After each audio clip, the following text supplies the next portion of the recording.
Hey everybody, Sean with Rainier Arms here, and we are at TriggerCon 2024 with GBRS, and they have a sweet new release, and I'll let them talk a little bit more about it, but it's already beautiful. So let's talk about that Hydra V2. Yep, so the Hydra version 2, we just released, had some different variations and ways to upgrade it.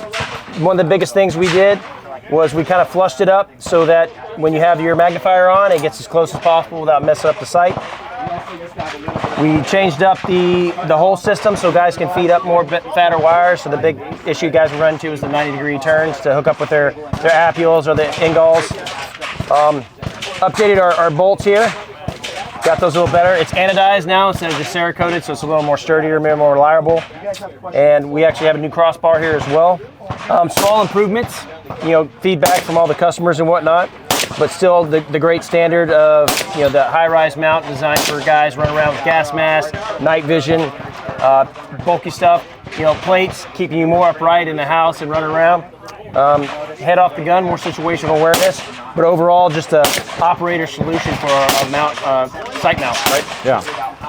Yep, 2.91 between the bore line and the sight. We have a couple different variants. We got one for the aim point, one for the EOTech, and one with a base plate to kind of mount whatever you guys need. So we got one with the acro as well. So kind of be a little more variable for guys with different red dot sights. But yeah. I think that's huge because now we're not limited to only one type of optic with it, so that's a great call. And you're doing FDE in black for color? Yep, FDD in black to make sure everybody gets their color scheme right on their rifles. So we got the 6 spear here, and we wanted to match it all up so we got all the prettiness with it. Yeah, man, very, very, very nice. So let's go ahead and shoot it. Yeah, let's try it out. You want to shoot it out? Yes, sir. Yes, sir. So one thing that's kind of nice is I know people have asked what's the point of having the laser up here, and instantly you can tell when you grab this, you've got this decked out with, you got a light on top and button switches, all that. The weight is better, right? Yep, Not having my laser up front is going to help like a shit ton more. There's a whole lot of reasons why having the laser up there kind of messes with more weight on the front. So weapons manipulation, so pulling it back, the center line of the rifle, what's designed to manipulate. Raising it up a little bit gives you that hand space so it's not splashing off your hand. And also a lot of guys, what they call a scope shadow. So run around with the illuminator, that suppressor shadow, throwing it on there. So put it up there, clearance with your hand, you get that nice good grip. Keeps it nice in line with the sight. So that variation as far as out to range is very minimal instead of putting it up here and having it up there. Yeah. So if you've ever seen our MP7s that we mounted it with, anything in those small short barrel rifles, they start really running out of real estate on the furniture real fast, or some don't even have any at all. Oh yeah, I mean, so even just on this one, I mean, it's not the shortest one out there, but if we had this laser up front, that switch is going to have to be in a different spot on the side or further back, which is going to have to choke you up, especially if you like to be a little bit further out. Exactly. So, I mean, there's a lot of good reasons to have it like that. It's not going to be for everyone, but everyone could benefit from it. Yeah, for sure. All right, enough talking. Let's go ahead and shoot this bad boy.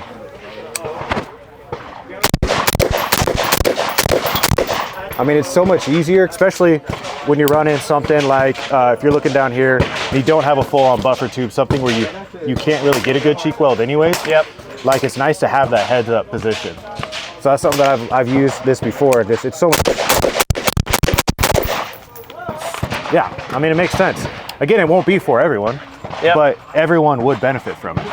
Yeah, we actually had some folks come out here that are cross-eye dominant. A lot of people have to hold it a little differently when they're cross-eye dominant with that thing close to their rail.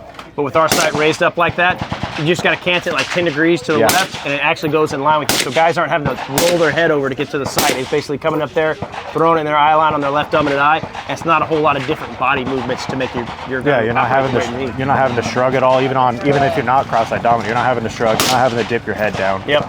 Yeah, I feel like it actually would fix a lot of problems that some people are having when it comes to being able to acquire a target very quickly as well. Yep. Especially finding the dot problem that a lot of people have, even with the rifle, which is crazy. But it happens. Designed to throw up right in your eye line wherever you're looking. Well, dude, I love it. I think it's great. And what I like too is that you guys are listening to what the consumer are saying. Like, you're taking that feedback and you're making those changes. You're allowing the ability to have that flip up be so tight next to that optic, which is awesome. But then now we can run a EOTech and we can change out what kind of optic that we want to use. mean, that's huge. As a customer, that's what I like to see. I like to see changes, not just being stuck at this is what we make, this is all that we do. Yeah. So I appreciate you guys coming out here, TriggerCon 2024. Pleasure's all mine, man. It's been awesome. Appreciate it. Thank you so much. Thank you, Sean. Yep.